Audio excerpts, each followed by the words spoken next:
Have you ever wondered how billion-dollar companies keep their finances in check? Or why accountants seem to have a language all of their own?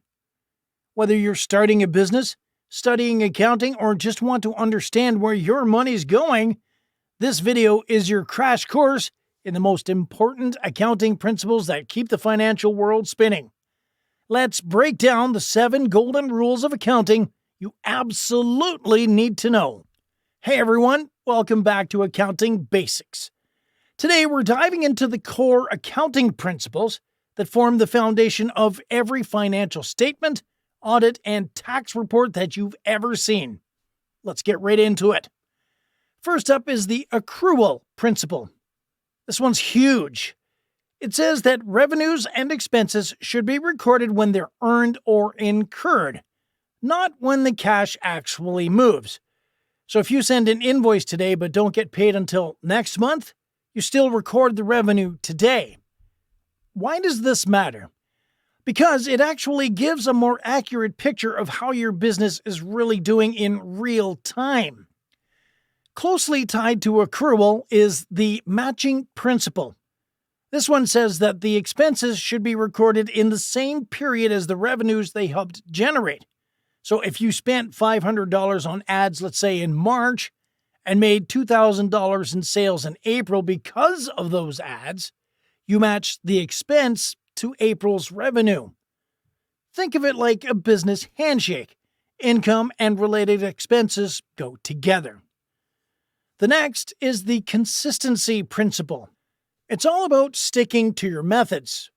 Once you choose an accounting method, like straight-line depreciation or FIFO inventory, you keep using it unless there's a good reason to change. This makes it easier to compare financials across many years. Otherwise, it's like comparing apples to oranges. Next up, we have the going concern principle. It assumes that businesses will keep running for the foreseeable future. Why does that matter? Because if a company was to shut down, you'd record assets and liabilities differently, often at liquidation value instead of historical cost. If auditors believe a company is not a going concern, well, that's a big red flag. Now, here is a cautious one. It's the Conservatism Principle. When you're faced with uncertainty, always choose the option that results in lower profits or asset values. Basically, expect losses, not gains. So if there's a chance that a customer won't pay, you record that risk as a bad debt. But if you might win a lawsuit, well, you don't record that until it actually happens. Next is the Economic Entity Principle. This principle says your business is separate from you, even if you're a one-person operation. That means your personal Netflix subscription doesn't belong in the company books. It keeps your business finances clean and audit ready. And last, but not least, the reliability principle.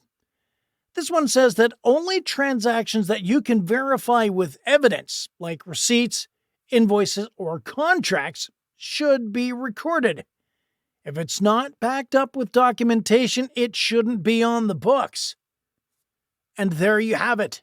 The 7 accounting principles every business owner, student, and investor should know. Accrual, matching, consistency, going concern, conservatism, economic entity, and reliability. Understanding these doesn't just help you pass exams or talk to your accountant. It helps you run a smarter business and make better business decisions. If you learned something new today, please give this video a like. It helps a lot.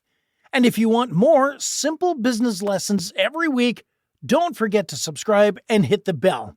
Thanks for watching, and remember, good numbers tell great stories.